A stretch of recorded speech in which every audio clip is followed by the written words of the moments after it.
हाँ, तो हम लोग क्या कर रहे हैं, ओजोनोलाइसिस रिएक्शन को हम लोग देखे थे। अब इसका मैकेनिज्म हम देखेंगे। दो तरह का था। ओजोनोलाइसिस में क्या था, जब हम लोग ओजोनाइड का फॉर्मेशन हुआ था और उसका हाइड्रोलाइसिस कराए थे, दो तरह का, ऑक्सीडेटिव और रिडक्टिव करवाए थे। अब इसका हम लोग मैकेनिज्म देखेंगे।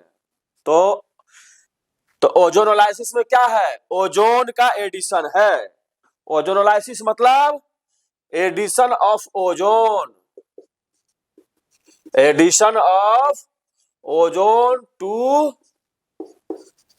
एल्कीन या एल्काइन। ओजोन का एडिशन होगा एल्कीन और एल्काइन में, डबल बॉन्ड या ट्रिपल बॉन्ड। ओलिफिन्स में क्या होगा, टू एल्कीन एल्काइन या ओलिफिन्स। आए बात समझ में।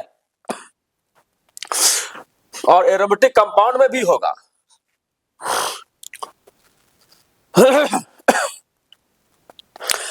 अब ओजोन क्या करता है, एक्स लाइक 1,3 डायपोलर। ओजोन क्या है, 1,3 डायपोलर रीएजेंट की तरह काम करता है। कैसे, देखिए, O3 ओजोन है, कैसे लिखाएगा ये, दो गो हुआ प्लस चार्ज, 2 2 4 2 6 माइनस चार्ज, 2 2 4, और ये डबल बॉन्ड। बात समझ गए, प्लस माइनस।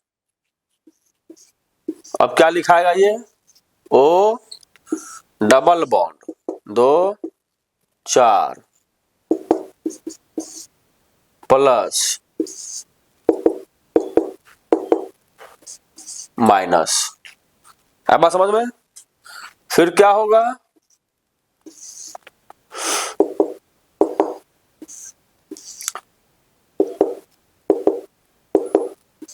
Minus plus. ये ओजोन 1,3 डायपोलर 1 2 3 प्लस माइनस काम करेगा। अब ये 4 स्टेप में होगा, ठीक है ना। स्टेप वन में क्या होगा, addition of ozone to the alkene, यानी कार्बन कार्बन डबल बॉन्ड। तो ओजोन का क्या होगा, 1,3 डायपोलर फॉर्म में इसको ऐड कराएंगे, यही ना है। अब देखिए क्या है ये, R1 है, R2 है, डबल बॉन्ड है, R3 है, यहाँ R4 है, यही है। या CH3 कुछ ले सकते हैं।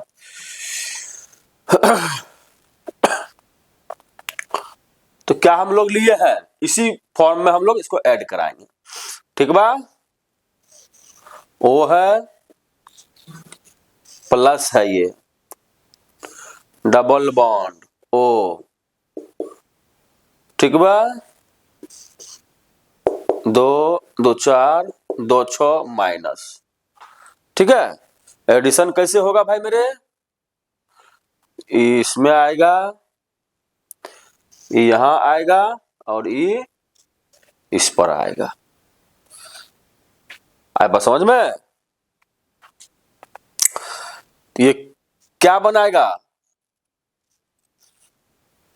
ये प्राइमरी ओजोनाइड बनाएगा, जिसको मोलोजोनाइड बोलते हैं। क्या बोलते हैं इसको हम लोग, मोलोजोनाइड। ये प्राइमरी ओजोनाइड बनेगा, है ना। तो क्या बना प्राइमरी में, R1, R2 है ये,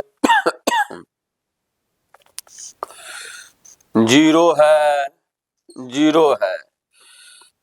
अभी यहां पर भी एक बॉन्ड है अभी कार्बन का, कार्बन R3 R4, ये बना, इसको क्या बोलेंगे? मोलोजोनाइड।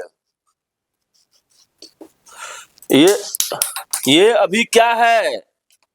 ओजोनाइड नहीं बना है, प्राइमरी ओजोनाइड है, जिसको मोलोजोनाइड हम लोग बोलेंगे। तो ये क्या बनेगा? मोलोजोनाइड बनेगा ये। आया बात समझ में? अब क्या होगा कि फिर मोलोजोनाइड का क्या होगा? इसको मिटा दे। देखिए,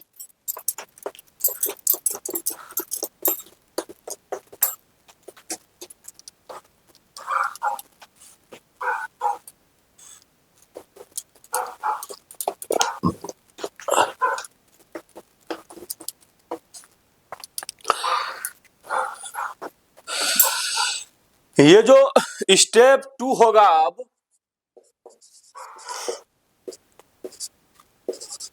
स्टेप 1 में क्या था? साइक्लिक एडिशन था, 1,3 cyclic addition of ozone to the alkane alkyne. Step 2 में क्या होगा कि अब जो मोलोजोनाइड बना है, इसका क्या होगा? साइक्लोफिल रिवर्सन होगा। चूंकि मोलोजोनाइड क्या होता है? थर्मली अनस्टेबल है रिएक्शन प्रोसेस में, जिसके कारण ये डिकम्पोज किसमें करेगा? कार्बोनिल कंपाउंड और डायपोलर आयन में। अब जरा सोचिए कि स्टेप 2 में क्या होगा? डिकम्पोजिशन ऑफ मोलोजोनाइड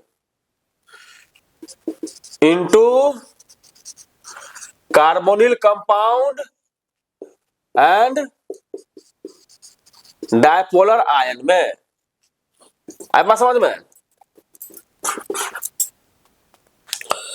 तो इसको भी हम लोग मिटा देते हैं।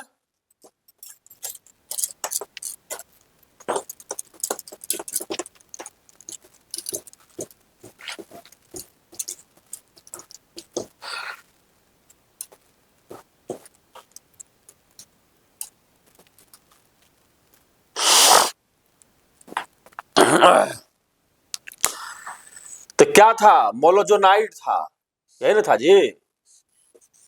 R1, R2,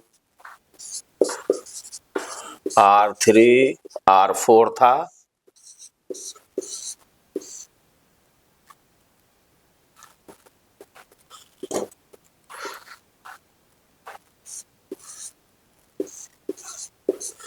ये था। तो इसमें क्या हो जाएगा? कार्बोनिल कंपाउंड और डायपोलर आयन में ये टूटेगा। बात समझ में आया? जिसको क्या बोलते हैं? साइक्लो रिवर्सन भी इसको हम लोग बोलेंगे। तो इसमें क्या हो जाएगा भाई मेरे? क्या होगा इसमें? यहां आएगा, ये बॉन्ड यहां जाएगा, ठीक है ना? और जब ये इस पर आएगा, 2 2 4, ठीक है ना? और ये चार्ज इस पर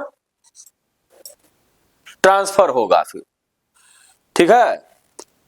मैकेनिज्म सही है? ये नहीं है सही, ये गड़बड़ है। देखिए कैसे होगा इसका?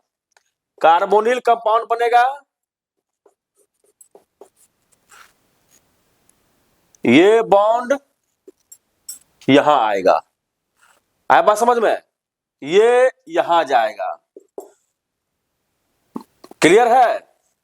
तो जब यहां डबल बॉन्ड हो जाएगा तो 2 2 4 2 6 एक साथ बेसी हो रहा है, तो इस पर ये एक प्लस चार्ज यहां पर होगा। तो कैसे ब्रेक करेगा ये?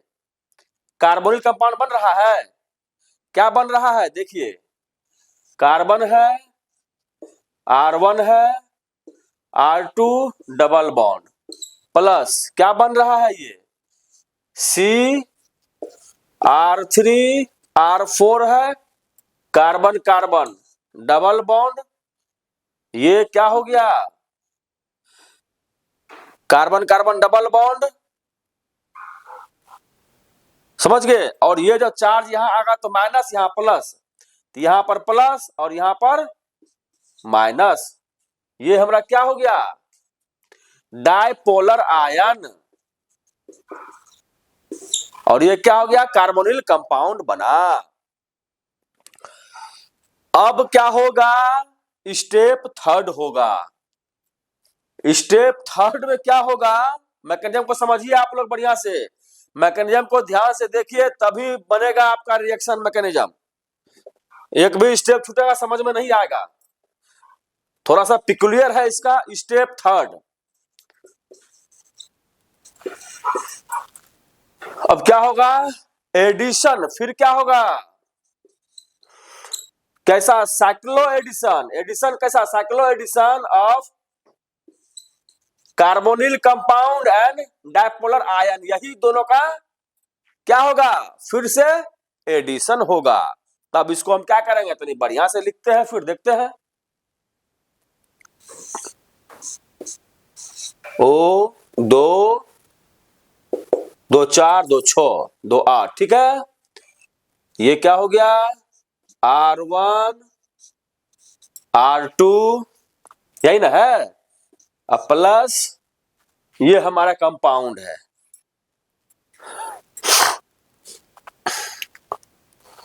ये कंपाउंड क्या है, C, R3 R4 double bond O plus O minus, यही है।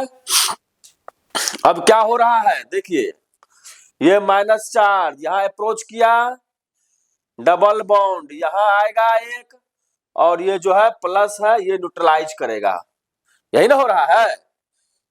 तो ये क्या बना फिर हमारा, अब बना प्योर ओजोनाइड। क्या बना, R1 R2, अब ये O यहां से जुटा, इस कार्बन से R3 यहां पर R4, अब ये यहां से जुटा, सॉरी, ये यहां से ऑक्सीजन, एक ऑक्सीजन है, दो ऑक्सीजन है, तो ये यहां से जुटा, एक ऑक्सीजन, बॉन्ड बना, दोबारा ऑक्सीजन यहां से बना, ये बना आपका सेकेंडरी ओजोनाइड, जिसको रियल में ओजोनाइड बोलते हैं। क्या बोलते हैं इसको, ओजोनाइड। आया बात समझ में, ये क्या हुआ, ये रियल ओजोनाइड हुआ। ऊपर का मिटा में,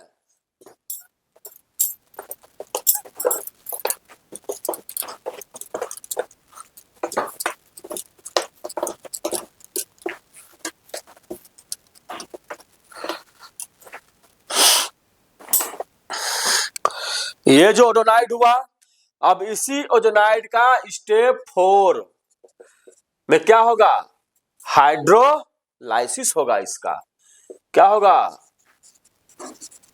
हाइड्रोलाइसिस ऑफ ओजोनाइड। अब जैसा कराइए, ऑक्सीडेटिव या रिडक्टिव, वो डिपेंड करेगा बात की बात कैसा है, ठीक है ना। तो यहां हम लोग कराते हैं रिडक्टिव, ठीक है। देखिए यही ना है, R1 R2 R3 R4, अब इसका हाइड्रोलाइसिस होगा, तो यहां कैसे समझिए बात को, 2 2 4 2 2 4 और 2 2 4 है ये। तो हाइड्रोलाइसिस में क्या लेंगे, ZnH2O लेते हैं, ये H है, यही ना है। अब ये क्या होगा, क्या बनेगा, अब ये आके यहां से अप्रोच करेगा, ये बॉन्ड यहां आएगा, ये न्यूट्रल कर जाएगा, अब बस समझ में, और ये यहां आएगा, और ये क्या करेगा, ये बॉन्ड ये यहां आएगा। बात समझ गए, तो क्या हो जाएगा हमारा, ये क्या होगा, R1 R1 R2 COO यहां से हट रहा है, अब प्लस फिर इसका क्या होगा COO R3 R4 इन है R3 R4 अब प्लस वाटर क्या है पेरोक्साइड में आ रहा है, H2O किस में बन जा रहा है H2O2 में। इसीलिए बोलते हैं जब हम रिडक्टिव लेते हैं जिंक का काम क्या है, मान लिए हम कि H2O2 में करा रहे हैं जिंक डाल दिए तो वो क्या होगा ऑक्सीडेटिव से रिडक्टिव हो जाएगा, तो H2O2 हम डाले इसमें हम क्या कर दिए जिंक डाल दिए तो क्या बन जाएगा ये ZNO plus H2O zinc oxide. तो यही है कि अगर जिंक डाल दिए हम ऑक्सीडेशन में तो क्या करेगा जिंक का काम ही है ऑक्सीडेशन को रिडक्शन में बदल देगा। कोई प्रॉब्लम? ये हमारा मैकेनिज्म था ओजोनोलाइसिस रिएक्शन का। ओजोनोलाइसिस क्या होगा ट्रिपल बॉन्ड में भी होगा, रिंग कंपाउंड में भी होगा, वो हम लोग देखेंगे। अब नेक्स्ट क्लास में इसका हम लोग सवाल सॉल्व करेंगे। आए बात समझ में? ओके, थैंक यू, जय हिंद।